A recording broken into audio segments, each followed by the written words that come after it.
Hello friends, আসসালামু আলাইকুম। আজকে আমি চিকেন টিকিয়া কাবাবের রেসিপি শেয়ার করব।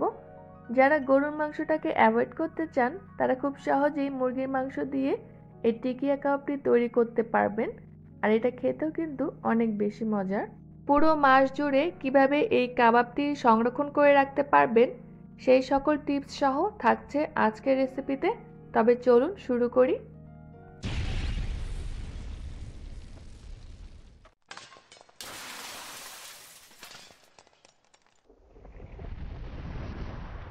প্রথমে আমি এখানে হাড় চর্বি ছাড়া মুরগির মাংস নিয়েছি ছোট ছোট টুকরো করে 500 গ্রাম পরিমাণে। মুরগির মাংসগুলোকে খুব ভালো করে ধুয়ে নিয়েছি। দিয়ে দিচ্ছি হাফ কাপ পরিমাণে বুটের ডাল। বুটের ডালটাকে আমি 4 ঘন্টার জন্য পর্যাপ্ত পরিমাণ পানিতে ভিজিয়ে রেখেছিলাম। এতে করে বুটের ডালটা যথেষ্ট পরিমাণে নরম হয়ে যাবে আর খুব দ্রুত সিদ্ধ হয়ে যাবে। দিয়ে দিচ্ছি হাফ টেবিল চামচ আদা ও হাফ টেবিল চামচ রসুন বাটা, 1 চা চামচ পরিমাণে জিরা বাটা। আপনারা চাইলে এখানে জিরা গুঁড়াটাও দিতে পারেন। 4-5টা কাঁচামরিচ, 3-4টা শুকনো মরিচ, একটি তেজপাতা এখানে চিড়ে দিয়েছি। দিয়ে দিলাম 1/4 কাপ পরিমাণে পেঁয়াজ কুচি, হাফ টেবিল চামচ পরিমাণে গরম মশলার গুঁড়া। আপনারা চাইলে এখানে গোটা গরম মশলাও দিতে পারেন। দিয়ে দিব স্বাদ অনুযায়ী বা 1 চা চামচ পরিমাণে লবণ, 1 চিমটি একটু হলুদের গুঁড়া আর 1 চা চামচ পরিমাণে ধনিয়ার গুঁড়া। সবগুলো মশলা মাংসের সাথে খুব ভালো করে মিক্স করে নিব। মাংসগুলো মাখানো হয়ে গেলে এখানে আমি 1 কাপ পরিমাণে পানি দেব সেদ্ধ হওয়ার জন্য। তবে আপনাদের আরও একটু কম বা বেশি পানি লাগতে পারে। পাত্রটিকে এখন আমি চুলায় বসিয়ে দেব। ঢাকনা দিয়ে ঢেকে অপেক্ষা করব মাংসগুলো সেদ্ধ হওয়া পর্যন্ত। মাংস আর বুটের ডালের যে রেশিওটা শেয়ার করেছি সেটা ফলো করে টিকিয়াগুলো তৈরি করলে টিকিয়াগুলো ভেঙে যাবে না, একদম পারফেক্টভাবে তৈরি হবে। প্রায় 20 থেকে 25 মিনিট পরে মাংসগুলো আমার খুব ভালো মতো সেদ্ধ হয়ে গিয়েছে। আর অতিরিক্ত যে পানিটা আছে সেটা এখন আমি জাল দিয়ে শুকিয়ে নেব। তবে আপনাদের মাংসটা সিদ্ধ হতে আরও একটু কম বা বেশি সময় লাগতে পারে। আর আমি যে তেজপাতাটা দিয়েছিলাম সেটাও তুলে ফেলে দেব। মাংসগুলো হালকা মাখা মাখা থাকা অবস্থাতেই আমি নামিয়ে ফেলবো, এতে করে ব্লেন্ড করতে সুবিধা হয়। মাংসগুলো খুব ভালো করে ঠান্ডা করে একটি ব্লেন্ডারের জারে নিয়ে ব্লেন্ড করে নিব। তবে আপনারা চাইলে পাটাতেও বেটে নিতে পারেন। মাংসগুলোকে ব্লেন্ড করে নিয়েছি আর আমি খুব বেশি মিহি করে মাংসগুলোকে ব্লেন্ড করিনি, হালকা একটু আঁশ রেখে মাংসগুলোকে ব্লেন্ড করে নিয়েছি।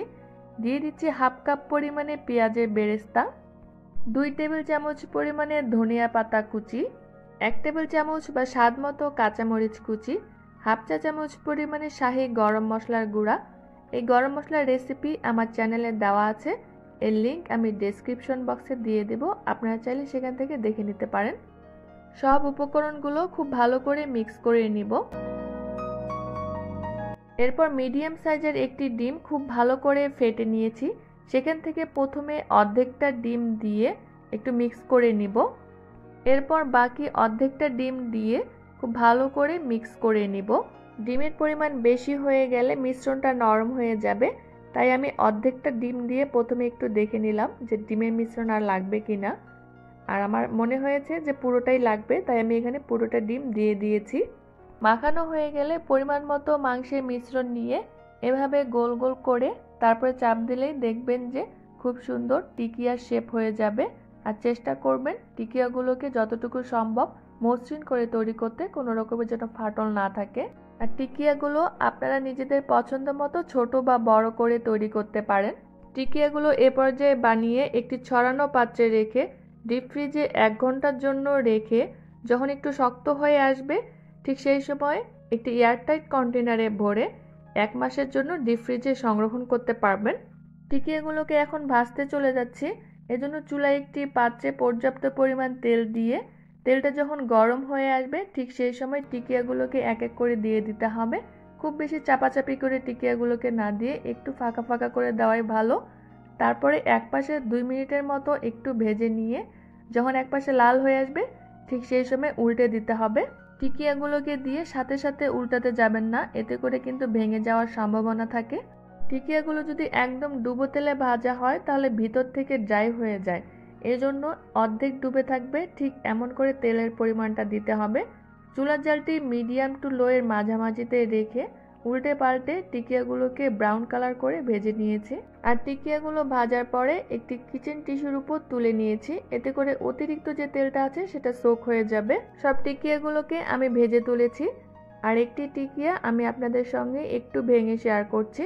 দেখুন টিকিয়াটা ভিতর থেকে কতটা জুসি হয়েছে আর উপরে একদম মুচমুচে হয়েছে। আশা করছি আপনাদেরও এই মজার চিকেন টিকিয়া রেসিপিটি ভালো লাগবে। ভালো লাগলে অবশ্যই একটি লাইক করবেন, কমেন্ট করবেন। আর এমন মজার নতুন রেসিপি পেতে চাইলে আমার চ্যানেলটিকে সাবস্ক্রাইব করার অনুরোধ রইল। সবাই খুব ভালো থাকবেন। আল্লাহ হাফেজ।